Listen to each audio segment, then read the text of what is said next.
দ্বিতীয় একটা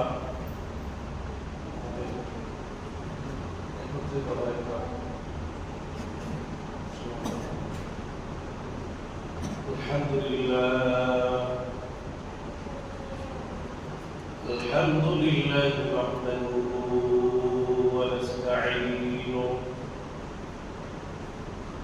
ونستعينه ونستغفره ونؤمن به ونتوكل عليه ونعوذ بالله من شرور أنفسنا ومن سيئات أعمالنا من يهده الله فلا مضل له ومن يضلل فلا هادي له ونشهد أن لا إله إلا الله وحده لا شريك له ونشهد أن سيدنا وسندنا وحبيبنا وحبيب ربنا محمدا عبده ورسوله الذي أرسل إلى الناس كافة بشيرا ونذيرا وداعيا إلى الله بإذنه وسراجا منيرا أما بعد فقد قال الله تعالى في كلامه المجيد وفي فرقانه الحميد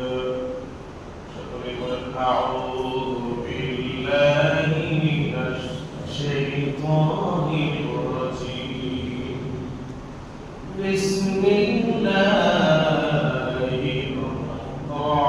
الرحمن الرحيم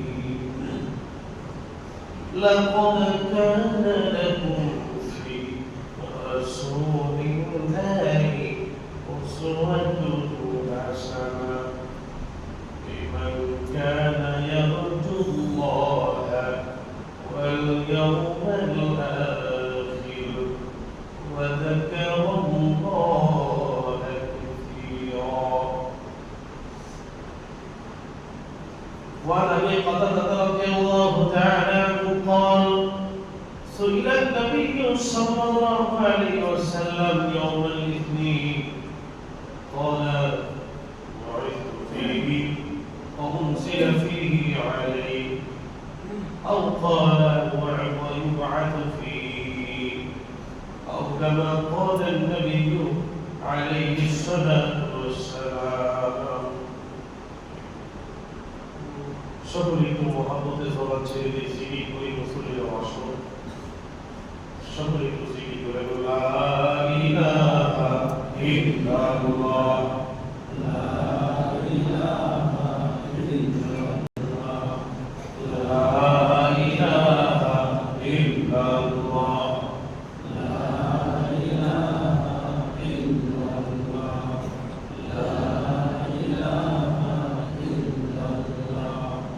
لا إله إلا الله لا إله إلا الله لا إله إلا الله لا إله إلا الله لا إله إلا الله أسمع المالك يا الله أسمع المالك يا الله زمير ما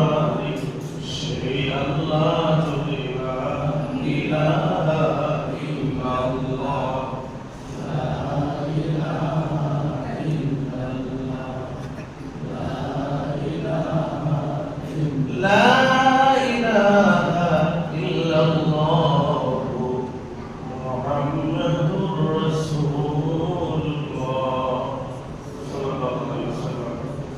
আল্লাহ পাকের দরবারে লক্ষ কোটি শুকরিয়া জ্ঞাপন করি যে মহান মালিক আপনাকে এবং আমাকে অত্যন্ত মহব্বত করে দয়া দয়া করে আল্লাহ রহমতের চাদর দিয়ে আজকে পবিত্র জুমার দিন অত্যন্ত বরকতময় দিন, সপ্তাহ দিনের মধ্যে সবচেয়ে বরকতময় দিন জুমার দিন। তো এই দিনে আল্লাহ আপনাকে এবং আমাকে দুনিয়ার শান্তির জন্য, আখিরাতের মুক্তির জন্য সর্বশ্রেষ্ঠ মকাম, সর্বশ্রেষ্ঠ স্থান আল্লাহর ঘর, আর সর্বনিকৃষ্ট জায়গা হচ্ছে বাজার। সেই সর্বোৎকৃষ্ট জায়গার মধ্যে আল্লাহর ঘরের মধ্যে তথা গুটিয়া কেন্দ্রীয় শাহী জামে মসজিদে আসার তৌফিক দান করেছেন সালাতুল জুমা আদায়ের লক্ষ্যে। এই জন্য আমরা অন্তরস্থল থেকে আমরা সকলেই আমরা কালিমাতুশ শুকর আদায় করে বলি আলহামদুলিল্লাহ। সম্মানিত হাজিরিন, গত জুমা থেকে আমরা আলোচনা করতেছিলাম রাসূলের জন্ম নিয়ে।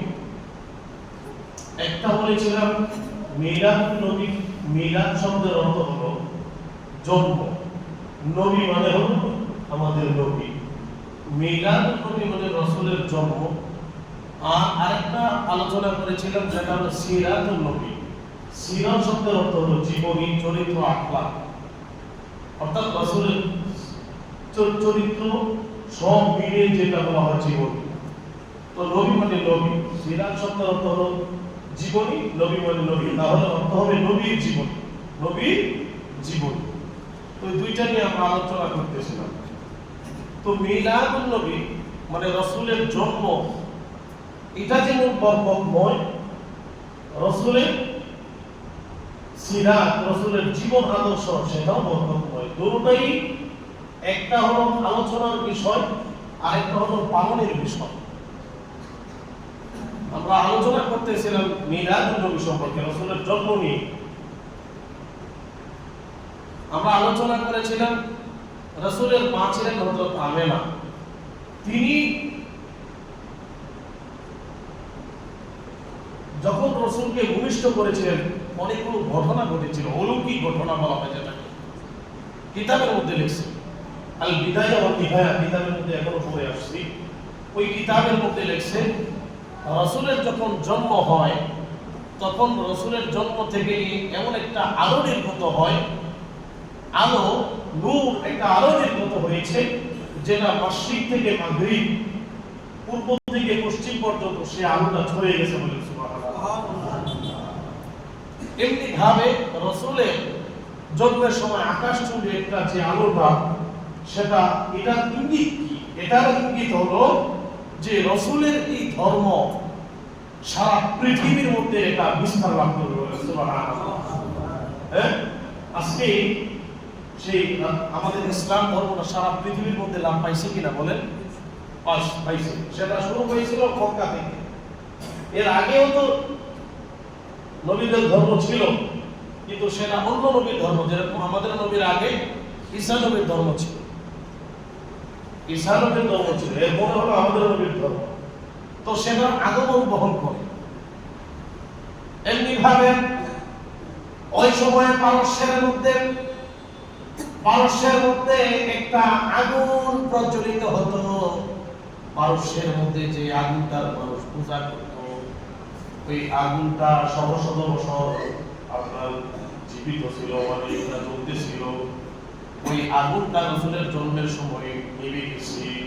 এর দ্বারা প্রমাণ বহন করেছে রাসূল আগমনের পর থেকে কোনো শিরক, কোনো দুনিয়ার জমিনের মধ্যে আল্লাহ রাখবেন না। অর্থাৎ এমনি ভাবে রাসূলের জন্মের সময় আরো অনেকগুলো ঘটনা। সিরিয়া মধ্যে প্রাসাদের মধ্যে ভূমিকম্প শুরু হয়ে গেছে। তার প্রাসাদে যে কিসরা, কাইসার যাকে বলা হয় কিসরা, ওই কিসরা বর্তমান ইরান সম্রাজ্য ছিল ওই সময়, তার প্রাসাদের মধ্যে ভূমিকম্প হয়েছে এবং 14টা গম্বুজ তার পড়ে গেছে। 14টা গম্বুজ পড়ে যাওয়ার পরে সংবাদ আসছে যে নবী মুহাম্মদ রাসূলুল্লাহ জন্মগ্রহণ করছে। যেমন দেখেন,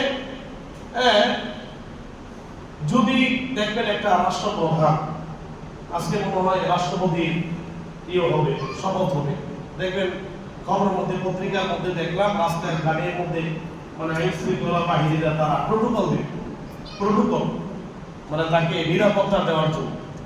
দেখেন একজন দুনিয়ার একজন রাষ্ট্রপতি সে আসা যাওয়ার জন্য তাকে প্রোটোকল দেয়, নিরাপত্তা দান করে। তা যে রাহমাতুল লিল আলামিন সর্বশ্রেষ্ঠ মানব যিনি নবী মুহাম্মদ রাসূলুল্লাহ, ওনার আগমনের সময় আল্লাহ কি ঘটাইছেন না?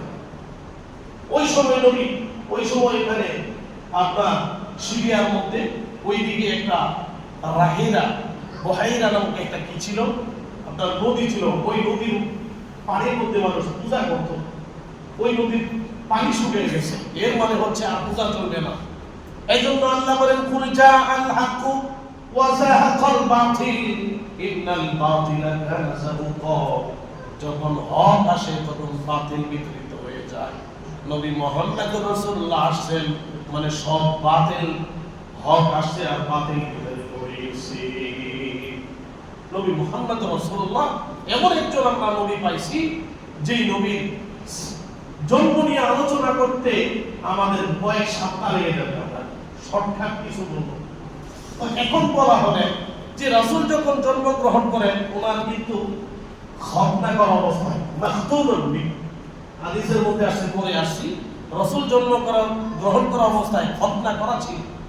আমাদের জন্ম গ্রহণ করার পরে আমরা কিন্তু কেউ খতনা করে আসে, কেউ আসছেন বলেন মুসলমানি যেটাকে বলে, এই খতনা করা অবস্থায় আমরা কেউ আসি না। 7-8 বছরের বাবা যে সময় আমাদের খতনা করাইছে, কিন্তু রাসূল খতনা করা অবস্থায় আসছে। এবং আমাদের যখন মায়ের নারের সাথে একটা কি লাগে, বাচ্চার দেখবেন একটা নার লাগা থাকে, যেই নারের মতন মুখ দিয়ে তো খাইতে পারে না। যখন মা পেটের মধ্যে মার বাচ্চা থাকে গর্ভের মধ্যে, আমি যখন আপনার মার পেটে আমার মার পেটের মধ্যে ছিলাম, তখন এই নারের মাধ্যমে আল্লাহ পাক আপনাকে আমাকে খাওয়াইছে। নারের মাধ্যমে আপনাকে আল্লাহ পাক খাওয়াইছেন। ওই নার পাক জন্মের পরে কাইটা দিতে হয়, কিন্তু রাসূলের এই নার কাটা আল্লাহ পাক জন্মগ্রহণ করাইছেন রাসূলকে। আল্লাহ পাক পৃথিবীর কোনো মানুষকে ওনাকে দেখাই নাই যে আল্লাহ পাক কিভাবে ওনাকে আল্লাহ পাক রহমতের কোলে আল্লাহ পাক কিভাবে ওনাকে জন্মগ্রহণ করেছে। তো এই যে এগুলো হলো মিলাদুন নবী, রাসূলকে নিয়ে আলোচনা করা, এটা সব হয় কি হয় না? শুনেন, একটা বিষয় হলো পৃথিবীর মধ্যে একটা মানুষ জন্ম থেকে নিয়ে মৃত্যু পর্যন্ত তার একটু আলোচনা হয়। একজন প্রেসিডেন্ট তার দেখেন জন্ম থেকে নিয়ে মৃত্যু পর্যন্ত তার যখন জীবিত থাকে তার কিছু আলোচনা হয়। অনেক বড় বড় দার্শনিক বৈজ্ঞানিক তারা আসে, দেখবেন যখন জন্ম ছিল, যখন তারা জীবিত ছিল তাদের আলোচনা হয় সাময়িক। কিন্তু নবী মুহাম্মদ রাসূলুল্লাহ আলোচনা পিছনে হয়েছে, ভবিষ্যতে হবে, কিয়ামত পর্যন্ত রাসূলের আলোচনা হইতেই থাকবে। বলেন সুবহানাল্লাহ। এটা হলো আমরা এইজন্য আল্লাহ পাক সূরাতুন নাসর আলাম নাশরাহের মধ্যে বলছেন, কিনশিরাহের মধ্যে বলছেন আলাম নাশরাহ লাকা সাদরাক ওয়া ওয়াদা'না আনকা বিজরাক ওয়া রাফা'না লাকা যিকরাক। এই রাসূল আপনার আলোচনা আমি কিয়ামত পর্যন্ত জারি রেখেছি। বলেন সুবহানাল্লাহ। এইজন্য রাসূলের আলোচনা করলে সওয়াব হয়, রাসূলের আলোচনা শুনলে কি হয়? সওয়াব হয়, ঈমান তাজা হয়। এটা হলো মিলাদুন নবী সম্পর্কে আলোচনা। এখন শুনেন, রাসূল সাল্লাল্লাহু আলাইহি ওয়াসাল্লাম উনি বেঁচে ছিলেন 63 বছর পর্যন্ত। কত বছর বলেন? জোরে একটু আওয়াজ দিয়ে বলেন।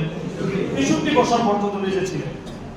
রাসূল সাল্লাল্লাহু আলাইহি ওয়াসাল্লামের জীবন থেকে নিয়ে মানে জন্ম থেকে নিয়ে 40 বছর হলো আপনার, 40 বছর তো হলো না নবুয়তের আগের সময়। 40 বছর পরে উনি নবুয়ত পাইছেন। আর এই নবুয়তের 40 বছর থেকে নিয়ে আরো 13 বছর তিনি মক্কায় ছিলেন। তো 40 আর 13 কত হলো? 53 বছর। 40 আর 13 কত? 53 বছর। আর এই 53 বছর পরে রাসূলকে আল্লাহ পাক ঘোষণা দিয়েছেন, হে রাসূল, আপনার আর মক্কায় থাকা আপনার যাবে না। মক্কার মানুষের ওনার স্বজাতির অত্যাচারে, ওনার স্বজাতির মক্কার কুফফার যারা কাফের ছিল, বেঈমান ছিল, আবু জাহেল, উতবা, শাইবা, যত মক্কার আপনার কাফেররা ছিল, লিডাররা ছিল, তাদের অত্যাচারে রাসূল নিজের স্বদেশ ছেড়ে মদিনাতে হিজরত করতে হয়েছে। কি হয়েছে না বলেন? যারা বলেন হয়েছে কি হয়েছে না? এটা হয়েছে। এটা কেন? রাসূল সাল্লাল্লাহু আলাইহি ওয়াসাল্লাম ওনার স্বীয় সময়ে তিনি তাদের সাথে যুদ্ধ করেন নাই, তাদের সাথে সমঝোতা করে গেছেন। তিনি ইসলাম এমন একটা ধর্ম যে ধর্মতে যুদ্ধ, মারামারি, হানাহানি, কাটাকাটি চায়। কিন্তু যেই মাত্র উনি মদিনাতে গেছেন, মদিনাতে ছিলেন 10 বছর, মদিনাতে ছিলেন 10 বছর। ওই 10 বছরের মধ্যে যখন ইসলামী রাষ্ট্র কায়েম হয়েছে, তখন রাসূল সাল্লাল্লাহু আলাইহি ওয়াসাল্লাম সন্ত্রাসের মোকাবেলায় যখন মুসলমানকে আপনার নিধন করার জন্য শত্রুরা উঠে পড়ে রাখছে, তখন রাসূল সাল্লাল্লাহু আলাইহি ওয়াসাল্লাম কি করছেন? যুদ্ধ করছে। তাও আল্লাহর হুকুমে, যখন আল্লাহ হুকুম করছে। তাহলে এখন শুনুন, মিলাদ শব্দের অর্থ হলো রাসূলের জন্ম, আরেকটা হলো সিরাতুন নবী, এটার অর্থ হলো রাসূলের আপনার জীবনী, আদর্শ, রাসূলের পুরো জীবনী। তাহলে 63 বছরের জিন্দেগি, একটা হলো আপনার জন্ম থেকে নিয়ে নবুয়ত পর্যন্ত 40 বছর, নবুয়তের পর থেকে 40 থেকে নিয়ে মক্কায় ছিলেন 13 বছর, অর্থাৎ 53 বছর।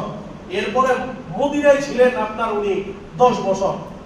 টোটাল 63 বছরের জিন্দেগি হলো আপনার সিরাতুন নবী, রাসূলের পুরো জীবনী। এখন হযরত নবী মুহাম্মদ রাসূলুল্লাহ সাল্লাল্লাহু আলাইহি ওয়াসাল্লামের জন্মের সময় যখন কি রাসূলের জন্মের খবরটা আবু লাহাবকে দিছে। কাকে দিছে বলেন? আবু লাহাবকে দিছে। আবু লাহাব কি করলো? রাসূলের চাচা, আবুল চাচা আবু লাহাব কি করলো? এই রাসূলের জন্মের খুশিতে, যে রাসূলের জন্মের খুশিতে ওনার একটা বান্দি ছিল সুয়াইবা, ওই সুয়াইবা বান্দিকে আযাদ করে দিছে। তো আবু লাহাবকে স্বপ্নের যুগের মধ্যে ইশারা করে বলছে তুমি আযাদ। আবু লাহাবকে স্বপ্নের যুগের মধ্যে আব্বাস রাদিয়াল্লাহু তাআলা আনহু উনি স্বপ্নে দেখছে। স্বপ্নে দেখার পরে ওনাকে বলছে, হে আবু লাহাব, তুমি কেমন আছো? আবু লাহাব বলতেছে, আমি জাহান্নামের মধ্যে আছি। নবী মুহাম্মদুর আমার বাতিজারা ধর্ম আমি গ্রহণ করি নাই, গ্রহণ না করার কারণে আজকে আমি জাহান্নামের মধ্যে আমি আছি। কয় জাহান্নামের মধ্যে ওনার অবস্থাটা কি? জাহান্নামের মধ্যে ওনার অবস্থাটা হলো একটা আপনার জাহান্নামের মধ্যে ওনাকে যে আগুনের মধ্যে রাখা হয়েছে, ওনার আগুনের এই তাপের কারণে ওনার মাথার মগজগুলো আপনার বদলাইতে থাকে। কিন্তু সোমবার দিন আল্লাহ পাক ওনার ওই যে আবু লাহাবের 2টা আঙ্গুলের মধ্যে আল্লাহ 2টা আঙ্গুল যখন সে মুখের মধ্যে রাখে, এটা থেকে মধুর মতো মধু নির্গত হয়, সে খাইতে পারে। কেন? এটা নবী মুহাম্মদ রাসূলুল্লাহ সাল্লাল্লাহু আলাইহি ওয়াসাল্লামের খুশিতে আযাদ করার কারণে আবু লাহাব একটু শান্তি পায়। কেন? নবী মুহাম্মদ রাসূলুল্লাহ খুশিতে কি করার কারণে, আপনার তার বান্দিকে আযাদ করার কারণে। কিন্তু আবু লাহাব তার 63 বছরের জিন্দেগিকে মানে নাই। রাসূলের 63 বছরের জিন্দেগি তথা রাসূলের নবুয়ত মানে নাই, রিসালাতকে স্বীকার করে নাই, যে আমি তোমার ধর্মকে মানলাম, এই কথা বলে নাই। এটা একটা জ্বলন্ত প্রমাণ কি? রাসূলের আরেক চাচা আবু তালেব, রাসূলের আরেকজন চাচাকে আবু তালেব। আবু তালেব ওনাকে প্রশ্ন করা হলো, রাসূলুল্লাহ সাল্লাল্লাহু আলাইহি ওয়াসাল্লাম আবু তালেবের সাথে অনেক ব্যবসা বাণিজ্য করছেন, আবু তালেবের সাথে বড় হয়েছেন, ওনার চাচা বড় আদর করতেন বা ভাতিজাকে বড় আদর করতেন। কোন কাফের বেঈমান রাসূলকে কষ্ট দিবে তিনি বরদাশত করতে পারতেন না। আমার একটু ঠান্ডা সর্দি লাগছে, তো যাই হোক দোয়া করেন আমাদের সুস্থ করে দেন তারা। তো আবু তালেবকে প্রশ্ন, আবু তালেব রাসূলের সাথে ছিলেন, ব্যবসা বাণিজ্য করতেন। আবু তালেব যখন মুমূর্ষ অবস্থায়, যখন তিনি বিছানার মধ্যে পড়ে গেছেন, অসুস্থ অবস্থায় তিনি দুনিয়া থেকে চিরবিদায় গ্রহণ করবেন, রাসূল আমার আবু তালেবের পাশে শিওরে বসে, মাথার পাশে বসে রাসূল বলেন, চাচা গো, আপনি একবার পড়েন লা ইলাহা ইল্লাল্লাহু মুহাম্মাদুর রাসূলুল্লাহ। হযরত রাসূল আপনি একবার পড়েন, এই কালিমা আপনি একবার পড়েন, আমি রাসূল আপনার জন্য কিয়ামতের দিন সুপারিশ করব। যে রাসূল, আমি রাসূলের সুপারিশ ছাড়া কোনো মানুষ আল্লাহর জান্নাতে যাইতে পারবে না।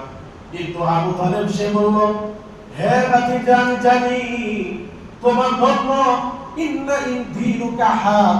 ভাতিজা, আমি জানি তোমার ধর্ম সত্য, তুমি সত্য নবী, তুমি যেমনি ভাবে সত্য নবী, আল্লাহর নবী, তোমার ধর্ম সত্য, আমি এটা জানি। কিন্তু জানার পরে আমি মানতে পারতেছি না রে ভাতিজা। এর কারণ হলো আমি আবু তালেব যদি মৃত্যুর সময় যদি তোমার ধর্ম মানি, সারা জীবন আমি আব্দুল মুত্তালিবের যে ধর্ম ছিল, পূর্বের যে মূর্তি পূজার ধর্ম ছিল, ওই ধর্ম যদি আমি ছাইরা এখন তোমার ধর্ম গ্রহণ করি, তাহলে তামাম আরবের মানুষরা এই কথা বলবো, দেখছো এই কামটা করছে কি আবু তালেব? কি কাম করলো? সারা জীবন মানছে তার বাপদাদার ধর্ম, মৃত্যুর সময় তার বাতিদার ধর্ম গ্রহণ করে ইসলাম ধর্ম গ্রহণ করে গেছে। এর মানে হচ্ছে তার বাপদাদার ধর্মের মধ্যে চুলকালি মারছে, আপনার চুনকালি মারছে, চুনকালি মারছে। মানুষকে যখন কি করা হয়, মানুষকে যখন আপনার লাঞ্ছনা করা হয়, তাকে অসম্মানিত করা হয়, কোনকে চুরকে ধরে, তখন দেখবেন তারে জোতার মালা ভরায়া চুন আর কালি মাইকা ভরে তারে সারা গ্রামের মধ্যে ঘুরায়, আর সিনা যে হ্যাঁ চুর। কথা বুঝতে পারছে? ঠিক আবু তালেব বলতেছে, আমার ধর্মের, আমার বাপদাদার ধর্মের মধ্যে চুলকালি মাখা হবে, চুন এবং কালি মাখা হবে, এই কারণে ভাতিজা আমি তোমার ধর্ম গ্রহণ করতে পারলাম না, আমি দুঃখিত। তাহলে আবু তালেব রাসূলের এই ৬৩ বছরের জিন্দেগি তথা নবুয়তকে অস্বীকার করার কারণে সে জাহান্নামে গেছে। কিন্তু রাসূলকে মহব্বত করত, কিন্তু রাসূলকে মহব্বত করত। তাহলে শুধু মহব্বতের নাম রাসূলের আদর্শ না, রাসূলের মহব্বত, শুধু রাসূলকে মহব্বত করলে রাসূলকে পাওয়া যাবে না, রাসূলের আদর্শ মানতে হবে, সিরাতুন নবী মানতে হবে। তাহলে বোঝা গেল আবু তালেব, আবু লাহাব, তারা সকলেই রাসূলের জন্মে খুশি, অর্থাৎ রাসূলের মিলাদে খুশি, জন্মে খুশি, কিন্তু রাসূলের সিরাত, রাসূলের আদর্শ তারা গ্রহণ করতে পারে নাই, রাসূলের নবুয়ত তারা গ্রহণ করতে পারে নাই, এই কারণে তারা চির জাহান্নামী হয়ে গেছে। তাহলে আমাদের রাসূলের আদর্শ গ্রহণ করতে হবে, পালন করতে হবে, সিরাতুন নবী পালন করতে হবে। আর রাসূলের অনেক জায়গার মধ্যে দেখবেন আপনার জন্ম বার্ষিকী পালন করে, একটা। তাহলে রাসূল সাল্লাল্লাহু আলাইহি ওয়াসাল্লাম তো জন্মগ্রহণের পর থেকে লইয়া রাসূলের মৃত্যু পর্যন্ত একদিনও জন্মদিন পালন করে নেয়।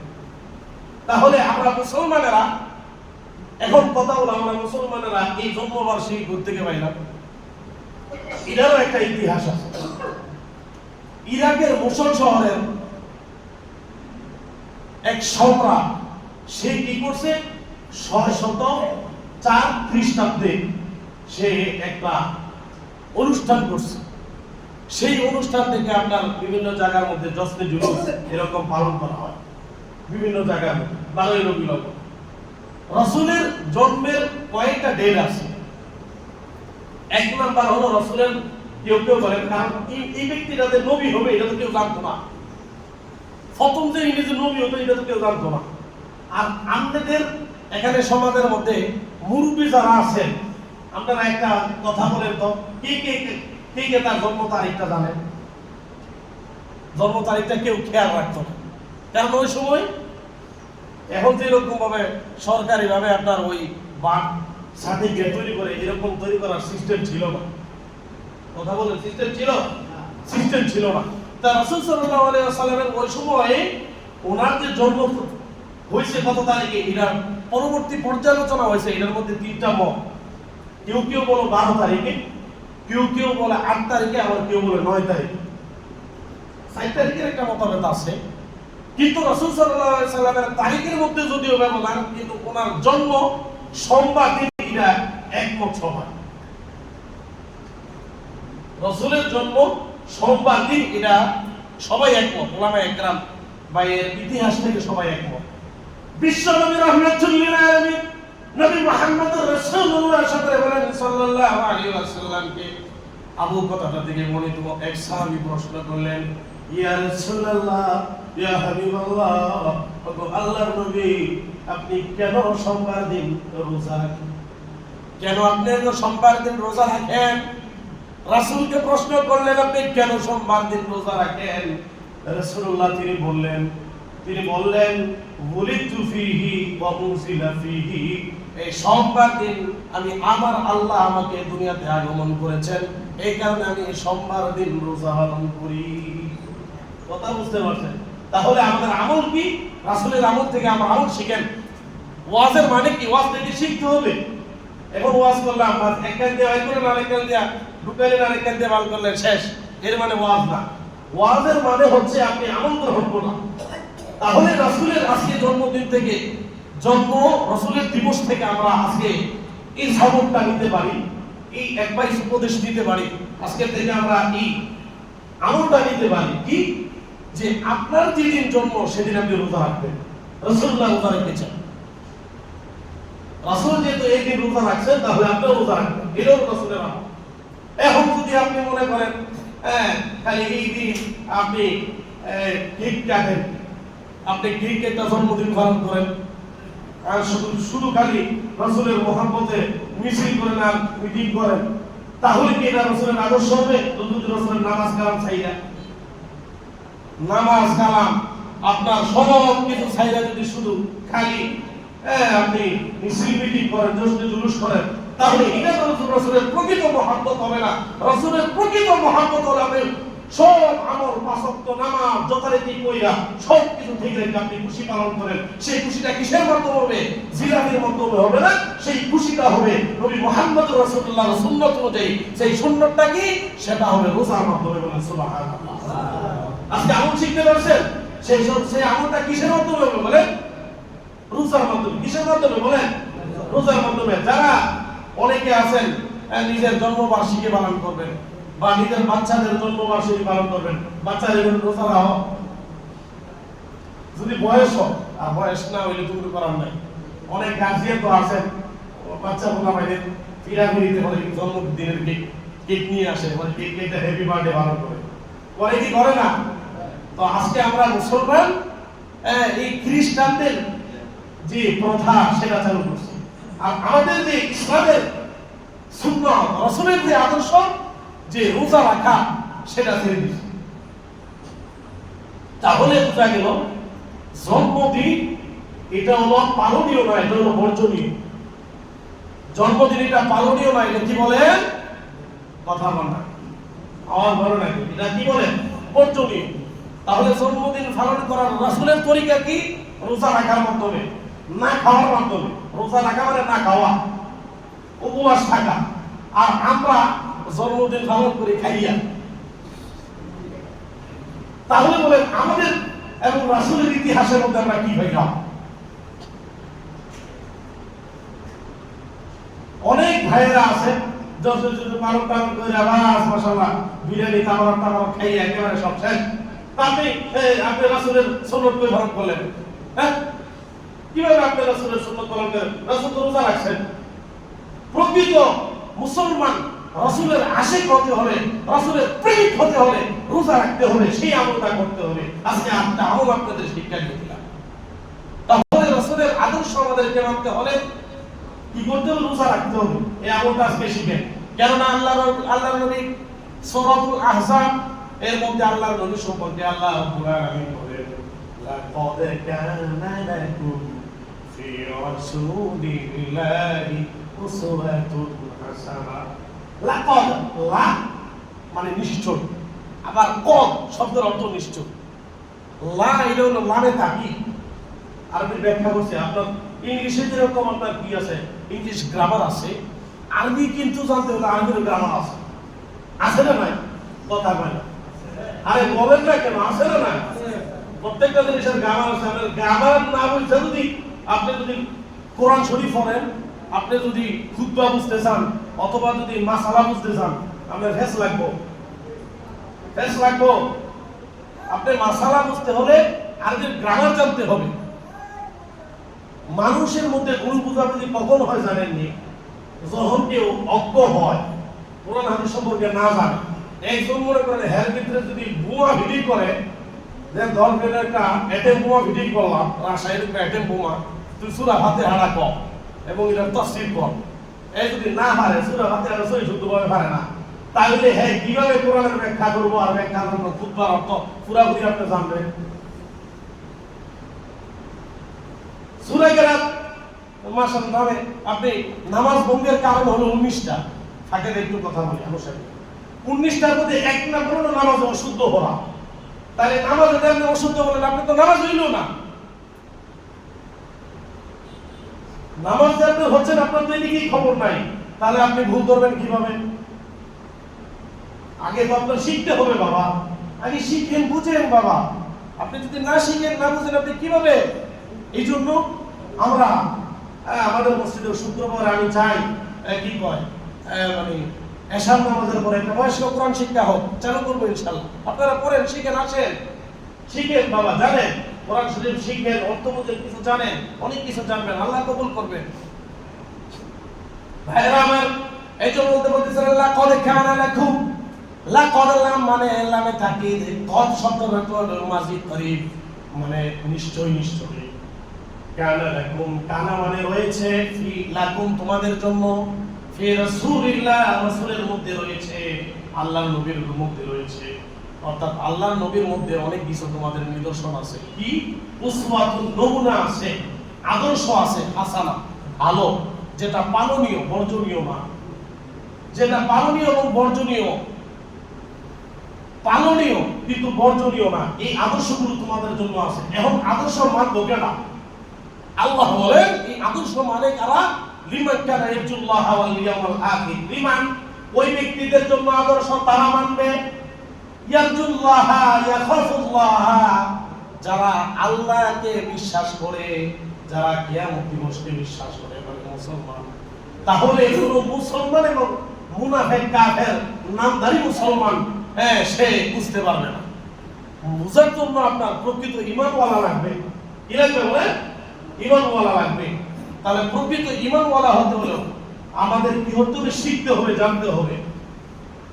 তাহলে রাসূলের আদর্শের মধ্যে আমাদের জন্য রাসূলের মধ্যে আদর্শ আছে। সেই আদর্শগুলো আমরা কিভাবে জানলাম? সিরাতুন নবীর মাধ্যমে জানলাম।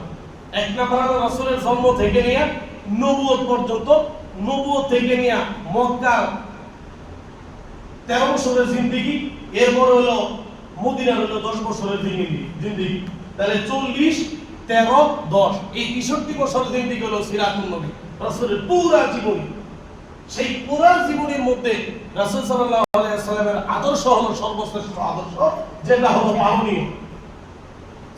কোন মানুষ বলেন যে রাসূলের জন্ম ধরো আর সিরাতুন নবী লাথি মারো, তার ঈমান থাকবে না, তার ঈমান থাকবে না ভাই। কিছু মানুষ যেমনি বলে আমাদের নামাজ না হলো কি আছে, ঈমান ঠিক আছে, এই কথা কয় কি কয় না? কথা বলেন, আরে কয় কি কয় না? এই কথাটা কিন্তু কয়। এই কথাটা এরকম বলা ঈমান বিধ্বংসী ঠিক তদ্রুপ হবে।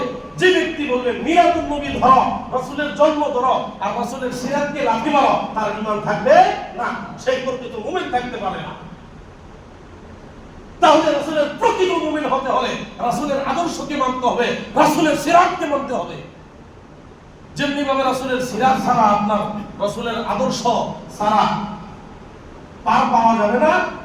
শুধু আপনি রাসূলের জন্মে খুশি না, রাসূলের পুরো জিন্দেগিতে আপনার খুশি হতে হবে এবং রাসূলের দিকে মানতে হবে। এই জন্য আল্লাহর নবী বলেন ইয়াকুল মুহদাসাতিল উমুর, হে দুনিয়ার মানুষ, পৃথিবীর মধ্যে আমি মৃত্যুর পরে দেখলাম অনেক মানুষ দুনিয়ার মধ্যে আপনার অনেক রকম নব আবিষ্কৃত অনুষ্ঠান করবে, বেদাত চালু করবে।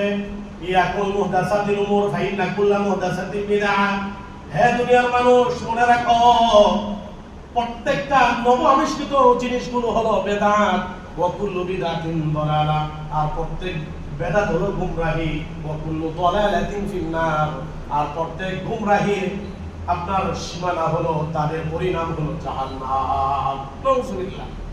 এজন্য জাহান্নামে যাইতে হলো একটা আপনার জাহান্নামে যাইতে হলে আপনার রাসূলের একটা ধর্মকে পরিবর্তন করলে আপনি জাহান্নামে যেতে পারবেন।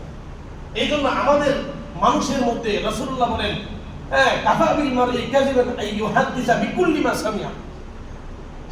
মানুষ মিথ্যাবাদী হওয়ার জন্য এটাই যথেষ্ট যে যা শুনবে সে তা বলে দেবে, কোনো যাচাই বাছাই ছাড়া।